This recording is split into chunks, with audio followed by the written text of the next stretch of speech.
Hi, I'm Jessie Budzinski, and I'm the Assistant Department Chair in the Human Services Department. And I'm here today with Steve Dougherty, who's one of our adjunct faculty members in our graduate program. And he typically teaches some of our grant writing, program administration, organizational management courses. And he's here today to share some of his full time experience and just advice for students. So, welcome, Steve.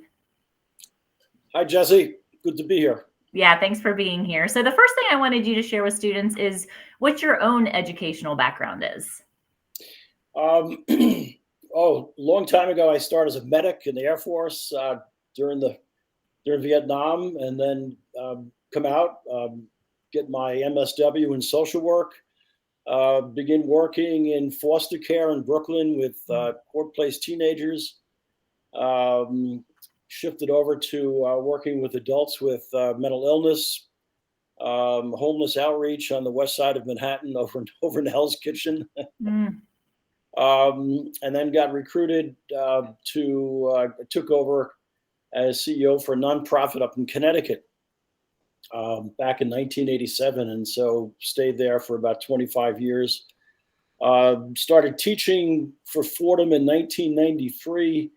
Got my PhD from Fordham in 1999. My dissertation was on how organizations adapt to uncertainty. mhm. Things happen, and so in particular, economic uncertainty, political uncertainty, and so the theory was that organizations can expand and exploit the uncertainty. Mhm. They can contract. They can change what they do, Yep. or they can get political and try to change what's changing them. Right. So taught with Fordham from '93 as an adjunct on Saturday Yep. mornings, and did that up until 2011. I moved. I was about 2 hours away from New York, and so I just didn't want to do that anymore on a Saturday. So I started teaching for University of New England, and did that for about 10 years. And then I applied to Purdue Global and got hired by Maggie. Um, and so here I am. Yes. This is always fun for me to do too because Yeah. I feel like I learn so much about Yes. our faculty. We don't Yeah. always have an opportunity to do this. So I know it helps students, but it's also really nice for your Yeah. peers as well to learn more about who you Yeah. are and what you've done. So what have you done most recently? What is your work currently outside of teaching? Well, I work as a consultant and have for the past really 13 years now. After leaving my position, I thought I would go into like semi-retirement, do a little teaching and do a little consulting. And the consulting has really been exciting because you don't have a lot of the things that you have to worry about as an administrator. You don't have to worry Right. about Right. personnel. You don't have to worry about human resource. You can just do things that kind of interest you. So I work with one organization that serves homeless populations, and I'm working with the development team to build housing. So we've built about 140 units over the past 10 years, and gotten our hands on about $25 million to do that. Wow. And most of those people are considered chronically homeless. People just never get out of a shelter. Mhm. So with grant writing comes program evaluation. People don't really understand that about grant writers. If you want to write grants, you're going to have to report to the people who give you all this money, and so Right. that means getting your nose into program evaluation. So I also work with training, and so I've worked with two other organizations. One is an international training organization in mental health, and so they have like 7 or 8 training bases around the world. So I'm actually trying to help them develop an online program because all their training has been experiential, Okay. um, and so trainees go to the training base, and they preferred that for a long time. They were very resistant going into an online format. So at any rate, I'm working with them, and I'm doing something similar, working with a coalition of homeless providers, nonprofits and government agencies that are serving homeless, helping them to come up with an online training program for Okay. in particular, their entry level staff, and we're working with the local community colleges to see if we can connect that training with, That's great. for a lot of entry level employees to get back into education. Okay.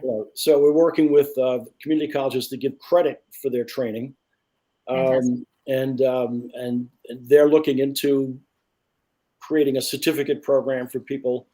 So you begin getting a career ladder, for people Right. to start moving up, and so Right. that's what I do. That's fantastic. So I think what skills would you say that you use on a regular basis? Well, on a regular basis, as I said, I do a lot of grant writing, and so there's a lot of technical skills with grant writing because it involves putting a budget together, it involves putting an evaluation plan together. But the real skill with grant writing or just about anything you do in administration is involves interpersonal skills. Yeah. Budgets are put together by people. Right. So the real trick is getting everyone to agree to that budget. Right. Bringing the process to a consensus, and so that's really the challenge. And the longer you stay in this business as a human service professional, the more those interpersonal skills come into play. Absolutely. That's what leadership has to do, is bring the process to a point that everyone can agree on and we can move forward. Absolutely. And so lots of with the courses I teach, there's a lot of technical skills that we go over: program evaluation, budget. We cover a lot of ground. Yeah. Yep. But I keep emphasizing the process issues, that budgets are put together by people. Program evaluation is conducted with people. It's shared with other people. Right. So those I would say that the skills that are important for my work and important for anybody involved in human services. Absolutely. What do you enjoy the most about your work? I've enjoyed mentoring. I've supervised students with Fordham and with a couple of other colleges, in the area, NYU, and I do that with one of the organizations that I work with now. They have two middle management staff that have been promoted up into, director positions. Okay. And so I meet weekly with them and just, what's up, what's going on. They report to somebody else, but I'm like the Dutch uncle. I could go home at night, and somebody else has to worry about them. But right. But I enjoy those kinds of relationships because I think it's helpful to people. It's necessary for their growth, but it's also necessary for my growth. I just feel better about what I do when I have those kinds of relationships.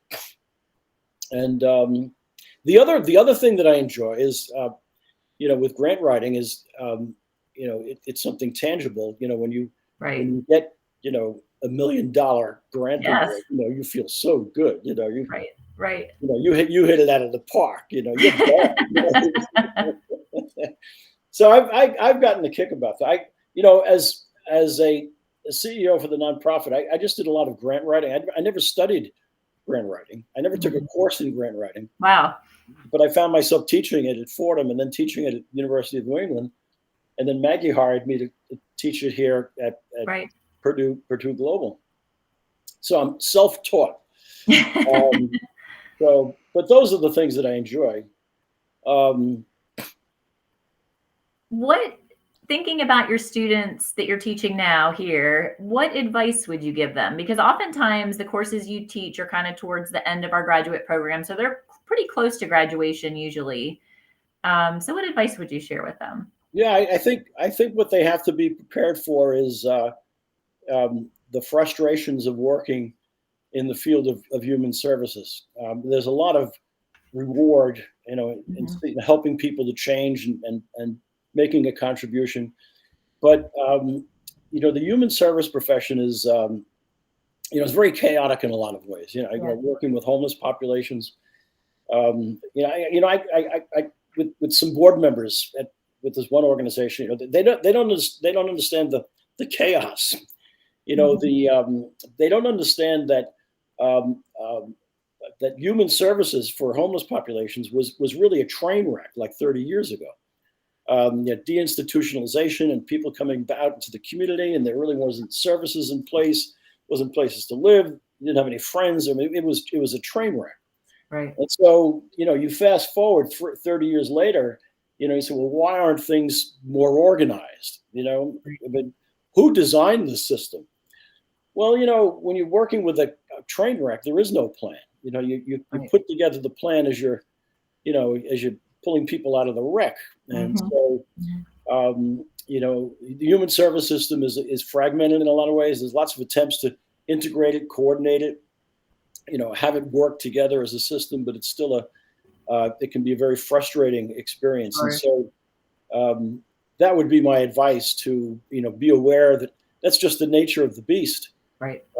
And be patient. That, as difficult as it may be working now, there was a time that when we were all dealing with a train wreck. And so Right. it's, now you do have 140 units of supportive housing down in Stamford, Connecticut, the ones that we built.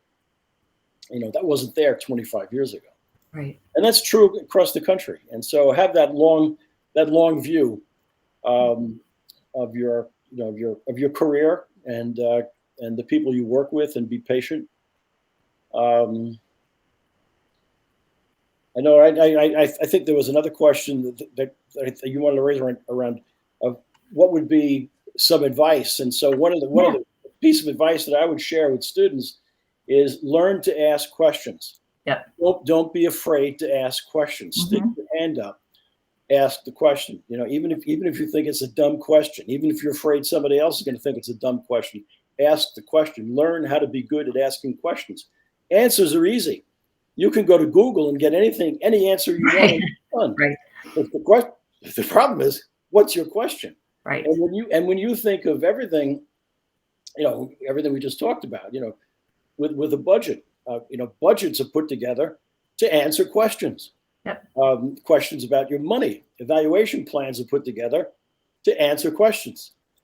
So Right. what are your questions? And everything begins with a question. And so,